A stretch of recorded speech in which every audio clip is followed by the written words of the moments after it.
नमस्ते। आज हम सब मिलके इंडेक्स फंड्स को समझेंगे, वो भी एक बहुत ही आसान और मजेदार तरीके से, एक स्वादिष्ट थाली के उदाहरण से। तो चलिए देखते हैं कि ये सब काम कैसे करता है। जरा सोचिए कि आप किसी रेस्टोरेंट में गए हैं। वहां आपके पास दो ऑप्शन हैं। पहला, आप मेन्यू देखकर एक एक डिश खुद चुनें, जिसे कहते हैं अला कार्ट। अब इसमें थोड़ा रिस्क है ना? हो सकता है कोई डिश अच्छी ना निकले। और दूसरा ऑप्शन, आप सीधे सीधे एक बढ़िया सी थाली ऑर्डर कर दें, जिसमें रेस्टोरेंट की सारी बेस्ट डिशेस पहले से ही मौजूद हैं। बस ठीक यही फर्क है एक्टिव फंड्स और इंडेक्स फंड्स में। तो चलिए आज के मेन्यू पर एक नजर डालते हैं। हम बात करेंगे थाली और अला कार्ट की। फिर देखेंगे कि इस थाली में आखिर है क्या, इसके फायदे और नुकसान क्या हैं, और आखिर में ये भी जानेंगे कि यह थाली किसके लिए बेस्ट है। तो शुरू करते हैं अपने पहले टॉपिक से। आइए समझते हैं कि कैसे एक इंडेक्स फंड ठीक एक संतुलित थाली की तरह निवेश के मुश्किल फैसले को एकदम आसान बना सकता है। तो सीधी सी बात यह है कि इंडेक्स फंड असल में शेयर बाजार की थाली है। मतलब इसमें आपको बाजार की सबसे बड़ी और सबसे अच्छी कंपनियों का एक रेडीमेड सेट मिल जाता है।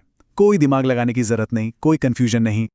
अच्छा, जब हमने थाली ऑर्डर कर ही ली है तो ये देखना तो बनता है कि इस थाली के अंदर कौन कौन सी डिशेस हैं। मतलब ये इंडेक्स फंड आखिर है क्या और ये काम कैसे करता है। देखिए, इंडेक्स फंड एक तरह का म्यूचुअल फंड ही है, लेकिन इसमें एक ट्विस्ट है। इसमें कोई फंड मैनेजर बैठकर अपना दिमाग नहीं लगाता कि कौन सा शेयर खरीदें या बेचें। नहीं, ये तो बहुत सीधा साधा है। ये बस बाजार के एक इंडेक्स यानी एक पैमाने को हूबहू कॉपी करता है। समझिए कि ये एक कॉपीकैट है, लेकिन एक बहुत ही स्मार्ट कॉपीकैट। तो ये इंडेक्स क्या भला है? ये समझिए कि ये बाजार का थर्मोमीटर है, जो बताता है कि मार्केट ऊपर जा रहा है या नीचे। भारत में दो सबसे मशहूर इंडेक्स हैं। एक है सेंसेक्स, जो बॉम्बे स्टॉक एक्सचेंज की टॉप 30 कंपनियों पर नजर रखता है, और दूसरा है निफ्टी 50, जो नेशनल स्टॉक एक्सचेंज की टॉप 50 कंपनियों को ट्रैक करता है। तो अगर हम निफ्टी 50 वाली थाली में झांक कर देखें तो इसमें क्या क्या है। मान लीजिए अगर इसमें 100 रुपए लगाए तो करीब 10 रुपए चले जाएंगे रिलायंस में, 8 रुपए एचडीएफसी बैंक में, और बाकी का जो पैसा है वो दूसरी 48 टॉप कंपनियों में अपने आप ही बट जाएगा। तो एक बात गांठ बांध लीजिए, इंडेक्स फंड का मकसद कभी भी बाजार को बीट करना या उससे ज्यादा रिटर्न देना नहीं होता। इसका सिर्फ एक ही लक्ष्य है, बाजार के साथ साथ चलना। मार्केट ऊपर तो फंड भी ऊपर, मार्केट नीचे तो फंड भी नीचे। अब ऐसा तो है नहीं कि रेस्टोरेंट में एक ही तरह की थाली मिलती हो, है ना? ठीक वैसे ही इंडेक्स फंड्स की भी कई किस्में होती हैं। चलिए जरा मेन्यू पर एक नजर डालते हैं। तो मीनू तो काफी लंबा चौड़ा है। सबसे पहले आते हैं ब्रॉड मार्केट फंड, जैसे निफ्टी 50 वाले, जो सबसे सेफ माने जाते हैं क्योंकि वो पूरे बाजार को कवर करते हैं। फिर हैं सेक्टोरल फंड, जो सिर्फ किसी एक सेक्टर जैसे कि बैंक या आईटी पर फोकस करते हैं। इनमें रिस्क थोड़ा ज्यादा होता है। और अगर कोई और भी ज्यादा जोखिम लेने को तैयार है तो मिड कैप या फिर इंटरनेशनल फंड्स के ऑप्शन भी मौजूद हैं। तो अब सवाल ये उठता है कि आखिर ये थाली इतनी पॉपुलर क्यों हो रही है, इसके फायदे क्या हैं? चलिए अब ये समझते हैं कि क्यों इतने सारे लोग इस सीधे साधे ऑप्शन को चुन रहे हैं।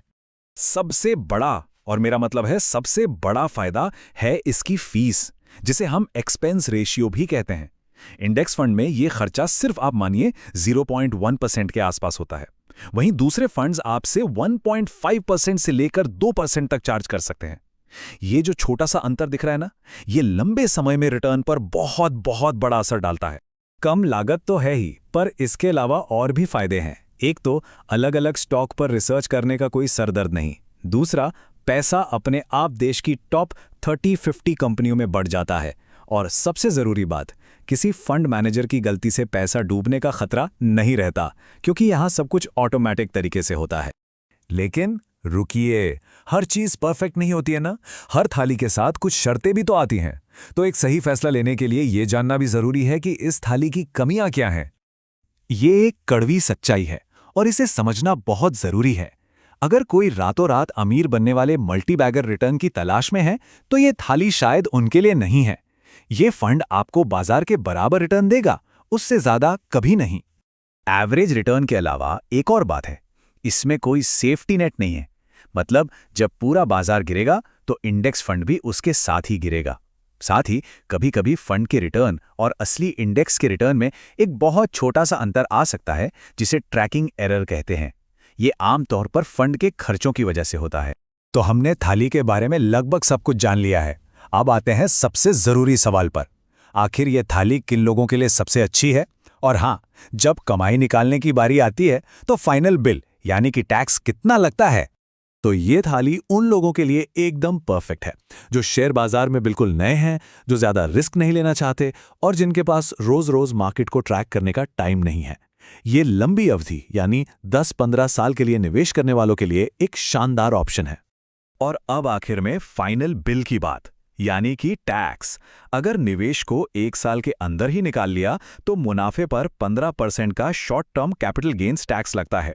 लेकिन अगर 1 साल के बाद निकाला तो 1 लाख रुपए तक का मुनाफा पूरी तरह से टैक्स फ्री है और उससे ऊपर के मुनाफे पर भी सिर्फ 10% का long term capital gains tax लगता है। तो अंत में एक सवाल सबके सोचने के लिए छोड़ जाता हूं। क्या ऐसा हो सकता है कि निवेश की दुनिया में भी सबसे सीधा साधा और सरल रास्ता यानी ये थाली ही सबसे फायदेमंद और संतोषजनक साबित हो? इस पर विचार जरूर कीजिएगा।